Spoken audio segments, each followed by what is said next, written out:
Hey, what's up, everybody? It's Charles Sabanson, and welcome you guys to another episode of the Dreamers Pro Show. We cover everything from sports, hot topics, classic debates, entertainment, and we give you guys a fresh perspective on things and how we see them. And today we have one of the most ridiculous shows we have ever produced. But before we get into it, please make sure you like the video and sub to the channel. You look, for the longest time, I had LeBron James in my top 5. I had him ranked number 4 for the longest time.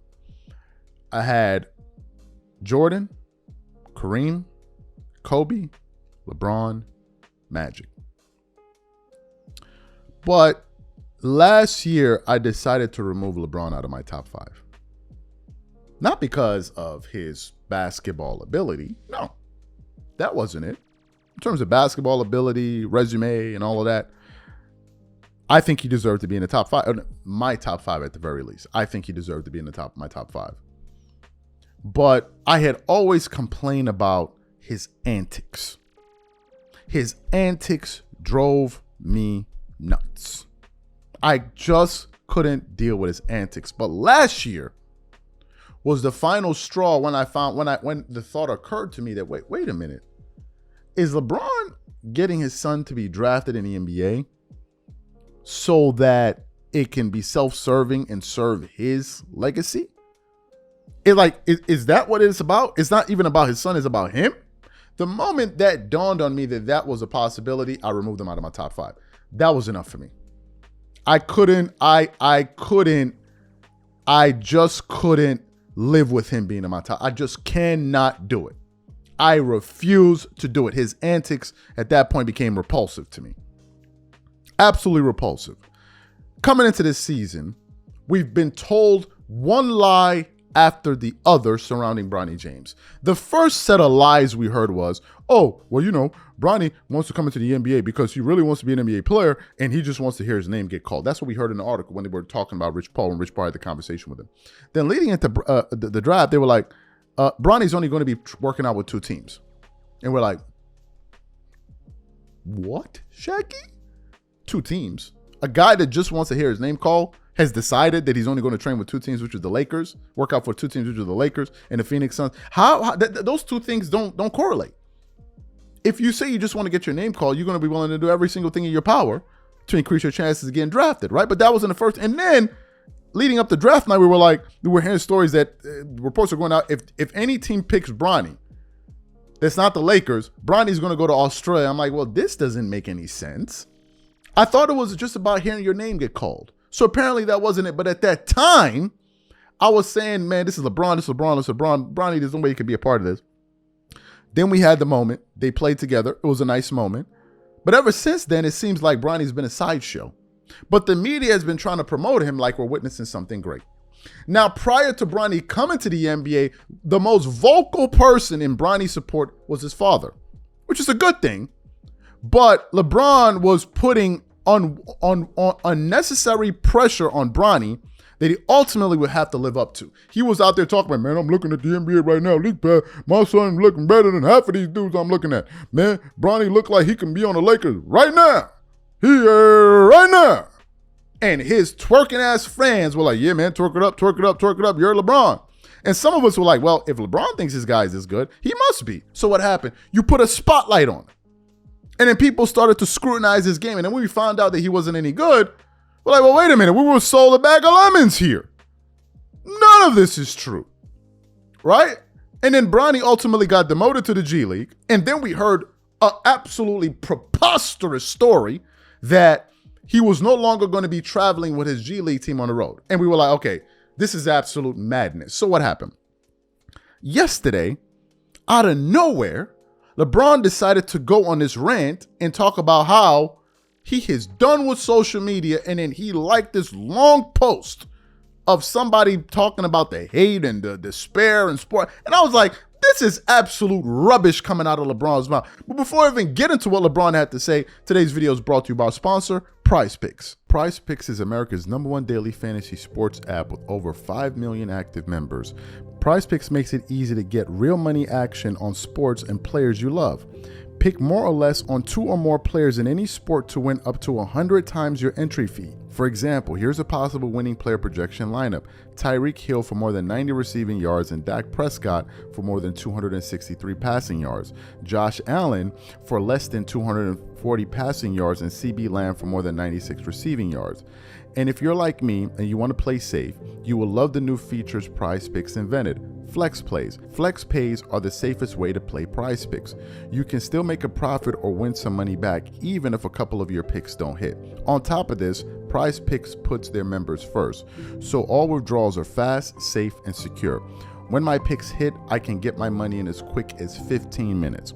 So download the PrizePicks app today and use code CLNS to get $50 instantly when you play $5. That's code CLNS on PrizePicks to get $50 instantly when you play $5. You don't even need to win to receive the $50 bonus. It's guaranteed. And remember, whenever you support this sponsor, you're supporting this channel. Thank you. So I want to show you what LeBron posted on his Twitter yesterday. He put up 2 posts. The first one he said was, and with that said, I'll holler at y'all.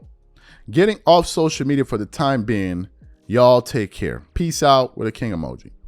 Then right next to that, there's a guy called Ace or whatever. I guess he's someone that knows him. Rich Kleinman.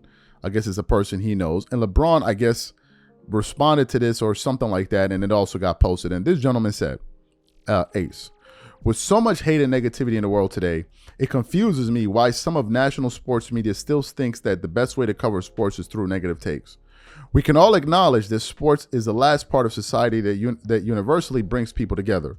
So why can't the coverage do the same? It's only clickbait when you say it. When the platform is so big, you can make the change and allow us an escape from real life negativity. I, for one, find it all a waste of breath.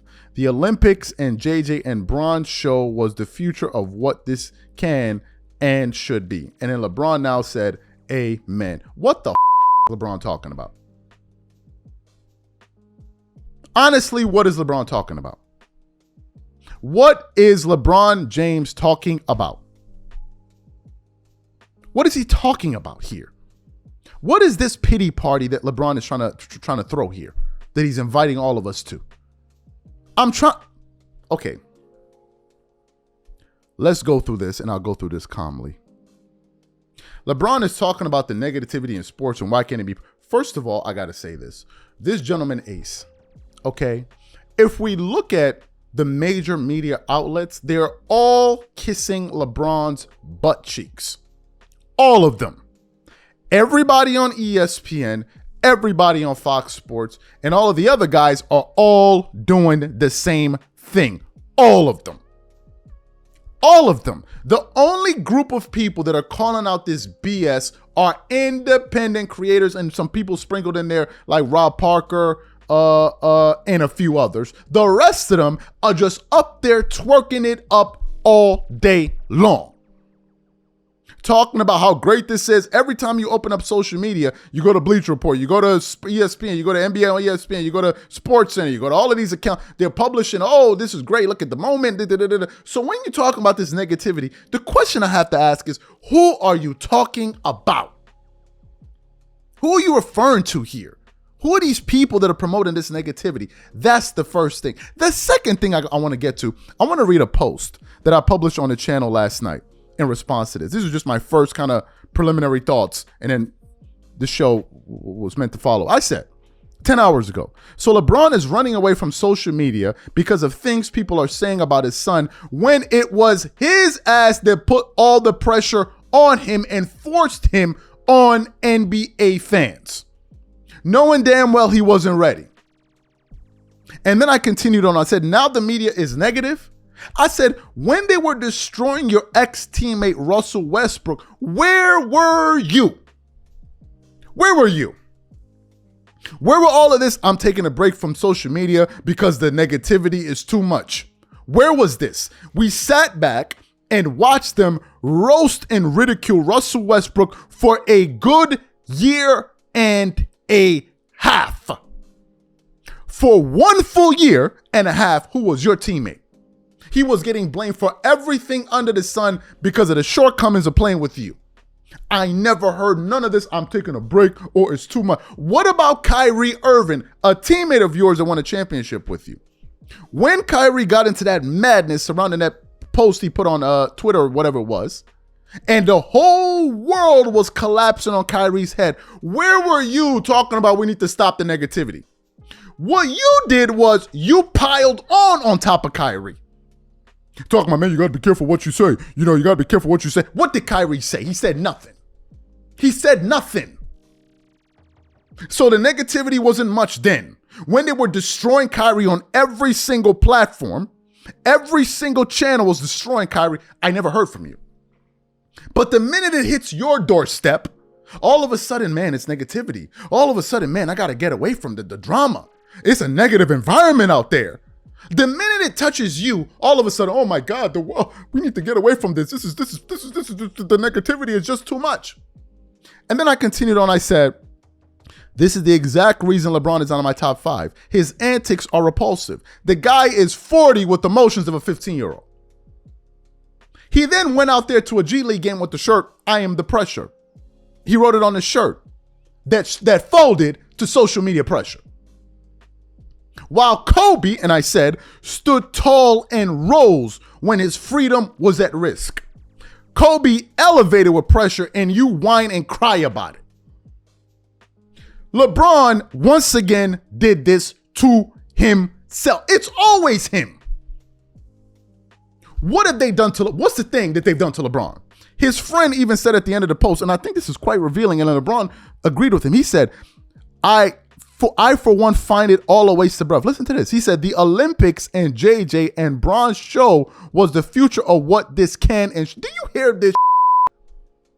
He's saying what the narrative should be is JJ Redick, Bron's show, and his son, or whatever it is, and what they're doing in the Lakers. That should be the focus. We should all just sit down and gobble all of this up. And LeBron agreed with him. There should be no counterbalance to all of this. We should just be happy to gobble this up. Well, I got some news for you. A lot of people ain't feeling it. They're not feeling the fact that the news came out that Bronny not going to be traveling with his away team when he's not any good at this particular moment. They're not feeling it. They're not feeling it. And for you to be talking about you're running away from the negative, you're the one that put him under the pressure. It was you. It was you. So for you to be running and hiding and screaming, oh my God, the pressure's too much. The pressure's too much. It is laughable. Don't compare LeBron to Kobe Bryant. And I don't care if he sees it. Do not compare LeBron to Kobe Bryant. Kobe Bryant was a totally different animal. Kobe talked about how you overcome adversity, not to run away and go hide and run in my closet. I'm done with it. I'm running away. I can't deal with the pressure. Kobe was like, embrace the pressure. Rise to the occasion. LeBron's like, let's run away from it. Fundamental difference. Totally different makeup. When Kobe was going through his trial, every single night Kobe went out there and was dropping 40 with his freedom on the line. Do not compare these two people. Do not compare them. This is a pity party of a bunch of nonsense. LeBron is trying to turn himself into a victim for everybody to feel sorry for him after he decided and those guys decided that Bronny was supposed to go out there and do. So we're not supposed to say nothing. We're just supposed to look at him, man, this was greatness. This is amazing. There's some people that do that. Unfortunately, some of us won't. That's exactly how I feel about this issue. Whatever you guys think, please leave your thoughts and comments in the comment section. We'll catch you on the next show. Peace.